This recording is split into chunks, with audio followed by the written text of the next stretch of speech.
जी exactly इसको हम कहते हैं मदर इंसोम्निया या पोस्टपार्टम इंसोम्निया। वो माएँ जो बच्चों की डिलीवरी के बाद जो न्यू मॉम्स होती हैं उनको इस तरह के सिम्टम्स जो है उनको फेस करना पड़ता है। अब यहाँ बात करें अब नींद के जो मसाइल हैं अब डेफिनेटली जो फर्स्ट कुछ डेज होते हैं, बेबी छोटा होता है, उसका जो है भूख उसको बहुत ज़्यादा लग रही होती है और उसका इंटरवल बहुत कम होता है। तो माँ को डेफिनेटली उसको ऑब्वियसली देखना होता है और रात का पूरा जो टाइम सोने के लिए होता है उसको बार बार उठना, उसको फीड कराना।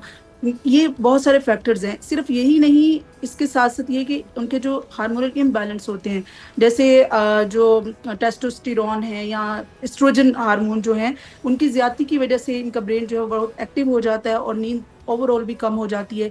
फिर स्ट्रेस होता है, प्रेगनेंसी से रिलेटेड भी एक लॉन्ग टर्म स्ट्रेस चल रहा होता है, उसके बाद भी जो है बच्चे की डिलीवरी के बाद बहुत ज़्यादा माँ को ये होता है कि वो कैसे रिस्पॉन्सिबिलिटी ले पाएंगी। एक तरह से एंग्जाइटी भी होती है। वो एंग्जाइटी और बहुत सारे और फैक्टर्स मिल के जो हैं वो इंसोम्निया कॉज करते हैं। अब इंसोम्निया समटाइम कुछ मॉम्स होती हैं वो हमें बता रही होती है कि हमें नींद तो आ रही होती है, ये नहीं कि नींद बिल्कुल नहीं आ रही, बट क्योंकि रिस्पॉन्सिबिलिटी है, उठना पड़ता है, बच्चे को देखना है, समटाइम ये कि सारी रिस्पॉन्सिबिलिटी उन्हीं की है, तो फिर नींद का टाइम नहीं मिल पाता। मतलब वो दरअसल। सोना तो चाहती हैं बट उस तरह होता नहीं, रेस्ट टाइम नहीं मिलता। तो रेस्ट करना भी बहुत जरूरी होता है। अब जो आपने बात की कि इसका सोल्यूशन है, तो डेफिनेटली इसका सोल्यूशन मौजूद है। अभी ये कि आप जो है माँ का जो बर्डन है उसको शेयर कर सकते हैं, या जो न्यूली मदर है वो ये कर सकती हैं कि वो बच्चे के जब बच्चे के आराम का टाइम हो उस वक्त वो आराम कर सकती हैं। फिर पहले जो 40 डेज होते हैं बहुत इंपॉर्टेंट होते हैं, उसमें कंप्लीट रेस्ट बहुत जरूरी है। साथ जो है ना वो आपके कोई अच्छा सपोर्ट पर्सन होना चाहिए जो आपको सपोर्ट कर सके, जो बच्चे को देख सके, थोड़ी रिस्पॉन्सिबिलिटी शेयर कर सके और आपको जितना हो सके वो आराम देने में आपकी बिल्कुल हेल्प सही। करे। अच्छा सुमेरा साहबा, एक तो हमारे जो वालिदैन हैं, हमारे बड़े हैं, बुज़ुर्ग हैं, उनसे अगर बात की जाए कि नई माँ की नींद पूरी नहीं हो रही या वो उस तरह से रेस्टलेस हो चुकी है, तो उसको थोड़ा सा सपोर्ट चाहिए आपकी, या बच्चे को संभाल लें या देख लें, तो वो ये कहते हैं, उनका बड़ा वाज़े सा जवाब होता है। वो कहते हैं कि हमारे जवानी में हमने भी अपने टाइम पे बच्चों को भी संभाला, घर के काम भी किए, और हमारे पास तो इतना स्टाफ भी नहीं था, मुलाजमीन भी नहीं हुआ करते थे, हम नींद भी पूरी कर लिया करते थे, पूरे कुंबे का ख्याल भी रखा करते थे। तो बच्चे के साथ जब बच्चा सोता था तो हम सो भी लेते थे। लेकिन आज की जो माँ है, आज की माँ जॉब भी करती है, आज की माँ अपने पेरेंट्स को, अपनी फैमिली को, ससुराल को, बच्चों को सब कुछ देखती है, और फिर घर की जिम्मेदारियां भी संभालती है, और फिर जो सोशल प्रेशर है, सोशलाइज भी उसे करना है, उसे बाहर आना जाना भी है, तो उसमें वो अपनी नींद उसकी डिस्टर्ब हो जाती है। तो जो बड़े हैं, जो बात वो करते हैं वो सही है, वो तरीका का जो आप भी बता रही हैं कि जब बच्चा सो रहा है तो खुद भी सो जाए। जो माँ, जो जॉब एग्जैक्टली। करने वाली माँ है, जो वर्किंग वुमेन है, वो अपनी नींद इस तरह से कैसे पूरी कर सकती हैं। और दूसरा जो हमारा फूड पैटर्न भी है, हमारे खाने पीने के जो तौर तरीके बदल गए हैं, जो आपने सवा महीने की भी बात की कि 40 दिन के अंदर हमें नींद, रेस्ट और ये सब कुछ लेना चाहिए, उसके अंदर खुराक भी बड़ी मैटर करती है, जो कि आपको पुरसुकून करती है, बिल्कुल। काम करती है, और आपकी बॉडी को रिलैक्स करती है, एनर्जी देती है, और आप फिर अच्छी नींद भी ले सकते हैं। एग्जैक्टली। अच्छा, एक जो बात आपने की ना कि हमारे जो बुजुर्ग है वो इस चीज को अंडरस्टैंड नहीं करते। अच्छा, प्रॉब्लम यहाँ पे एक बहुत बड़ा ये है कि हमारी मेमोरी जो होती है ना ऑब्वियसली वो वैसी नहीं रहती। और मैंने देखा है बहुत सारे लोगों को कि हो सकता है उस टाइम पे भी मदर तो सफर करती है। हम तो अपनी माँ से सुनते हैं कि फलां टाइम पे हम जो ये केयर होती है। और जाहिर है ज्वाइंट फैमिली सिस्टम था उस वक्त, जो है बहुत सारे जो लोग हैं वो सपोर्ट भी करते हैं, बच्चे की देखभाल करते हैं, सारी चीजें करते हैं। अच्छा, अब यहाँ आप लोगों ने बात की डाइट की, तो डाइट भी डेफिनेटली इसका भी बहुत रोल है आज की डाइट में। और पुराने सालों की बात अगर करें तो वहाँ ऑर्गेनिक फूड था, मतलब देसी चीजें थी, ना हाइजीनिक थी, और इस तरह। अभी आज खुराक तो उसकी क्वालिटी वो नहीं है। तीसरी चीज जो है सोशल प्रेशर है, या अभी माशी जो हालात हमारे चल रहे हैं, जाहिर बर्डन है। एक पर्सन जो है वो पूरी फैमिली को लेकर नहीं चल सकता। अब जो मदर है उसको कुछ ना कुछ तो करना है, जॉब भी करनी है, वो स्ट्रेस पहले से चल रहा होता है। वो उसके साथ साथ है, उसकी रिस्पॉन्सिबिलिटी है। अब ये है कि वो उसने जॉब को भी देखना, उसने घर को भी देखना, उसने बच्चे को भी देखना है। तो बर्डन बहुत ज्यादा है एक फीमेल पे। दूसरा, उसकी उससे एक्सपेक्टेशंस बहुत ज्यादा हैं।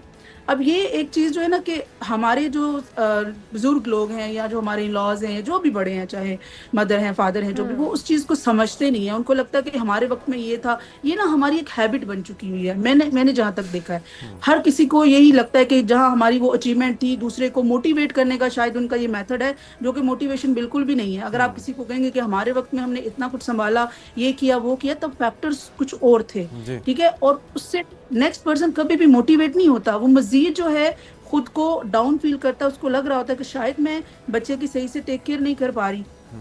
तो जस्ट फिजिकल जो प्रॉब्लम है उसके साथ, इश्यूज के साथ, इसके अलावा जो ओवर थिंकिंग जो इंड्यूस कर दी जाती है, जो हमारे जो कमेंट्स होते हैं, इधर उधर की जो बातें होती हैं, वो खुद आपको बहुत ज्यादा गिल्ट में डाल देती हैं।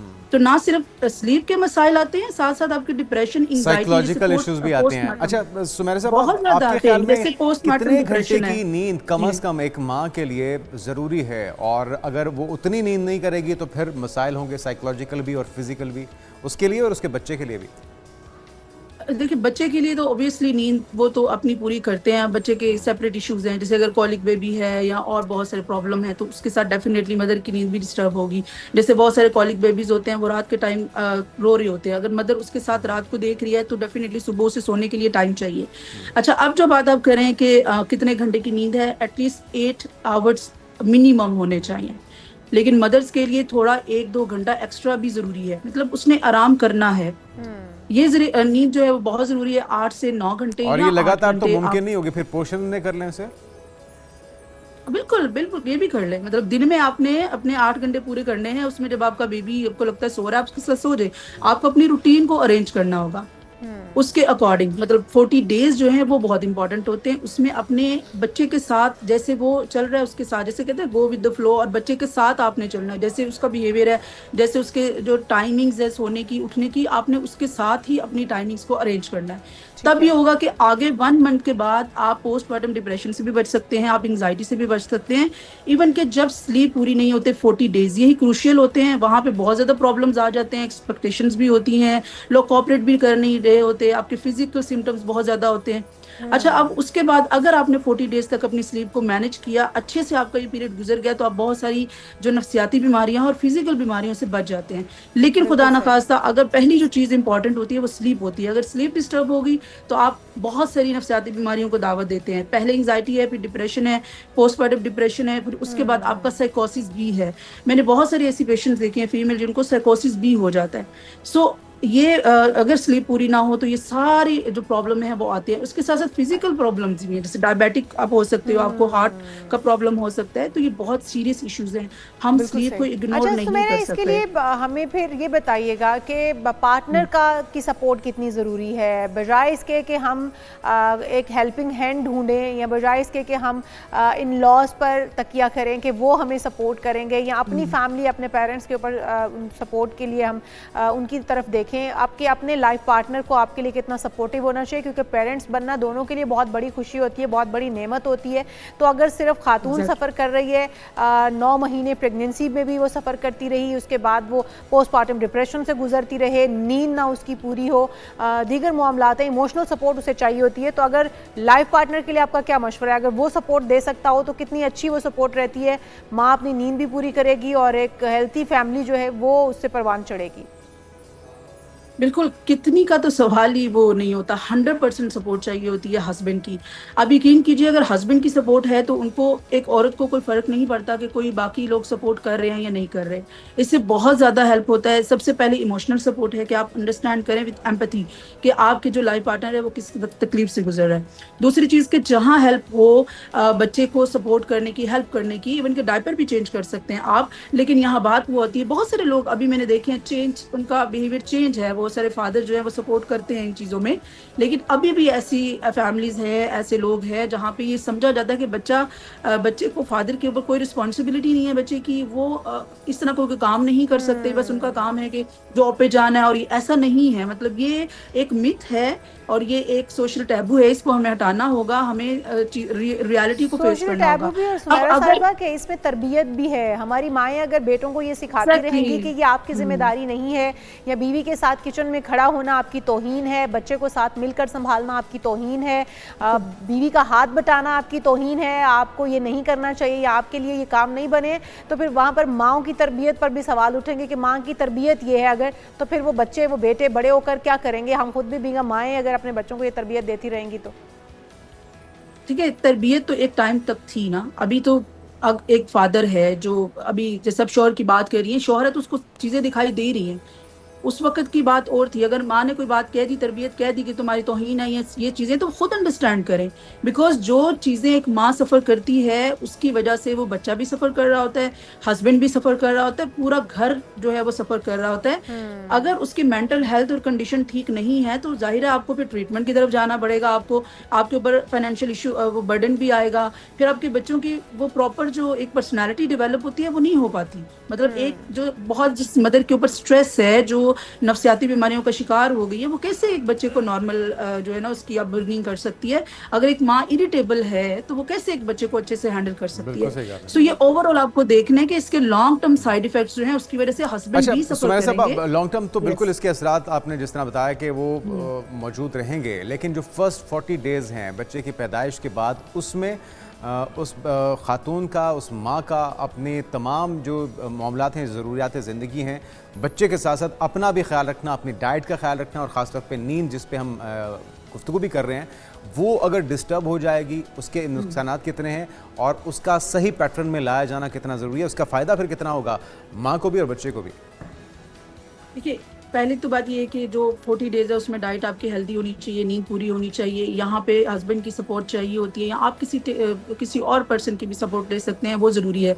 अगर 40 दिन तक उनकी नींद, उनके प्रॉब्लम या कुछ साइकोलॉजिकल इश्यूज नहीं होते तो इसके लॉन्ग टर्म फ़ायदे यही हैं कि आप हर तरह की नफ्सियाती बीमारियों से बच जाते हैं, आपकी रिकवरी बहुत जल्दी होती है। जो आफ्टर डिलीवरी बहुत सारे साइकोलॉजिकल फिजिकल इशूज़ होते हैं वो रिकवरी बहुत अच्छे से होती है। फिर आपका जो बच्चा है उसके पहले 40 दिन बच्चे के लिए भी बहुत इंपॉर्टेंट होते हैं। जो मदर के साथ बॉन्डिंग होती है वो इन्हीं डेज में डेवलप होती है, वो बहुत ज़रूरी होती है। और बच्चा आपका हर बात, हर चीज़ फील कर रहा होता है, जो मदर फील कर रही होती है बच्चा फील कर रहा होता है। ये जो चीज़ें हैं ये लॉन्ग टर्म में आगे जाके उनकी पर्सनैलिटी पे भी बहुत अफेक्ट करती हैं। तो अगर आप सारी चीज़ों को मैनेज करें, उनकी डाइट, उनकी स्लीप, उनकी हेल्प करें, और उनके कोई प्रॉब्लम हो सकता है some time without any reason भी, जो फीमेल है उसके मूड स्विंग्स हो रहे थे क्योंकि हार्मोनल चेंजिंग्स होते हैं, तो उसको भी अंडरस्टैंड करना है कि हो सकता है कि अगर ये रो रही है, मतलब बहुत ज़्यादा क्राइंग स्पेल्स होते हैं, बहुत सारी मदर जो होती है वो विदाउट एनी रीज़न रो रही होती हैं, सेंसिटिविटी बहुत ज़्यादा होती है, सम टाइम गुस्सा कर रही होती है, तो आपने उससे भी थोड़ा दरगुजर करना है। बस ये टाइम आपने गुजारना है। बिल्कुल सही। और ये हमारी डॉक्टर्स को भी, जो हमारी गायनेकोलॉजिस्ट होती हैं, उनको भी मेरे ख्याल में, लाइफ पार्टनर को भी, बल्कि फैमिली को भी उनकी काउंसलिंग भी करनी चाहिए कि इस वक्त माँ किस किस फेजेस से गुजर रही है, किन किन मुश्किलात से गुजर रही है, उसकी मेंटल इस वक्त रिकवरी या उसकी हेल्थ रिकवरी कितनी ज़रूरी है और उसको सपोर्ट किस तरह से दी जा सकती है। क्योंकि हमारे यहाँ अवेयरनेस की भी बहुत ज़्यादा कमी है। हमारे यहाँ पुराने टोटके, पुराने पेरेंट्स जो हैं वो तरीक़ाकार से चलाना चाहते हैं आज की माँओं को भी, आज की कपल्स को भी, जो कि अब नामुमकिन हो चुका है।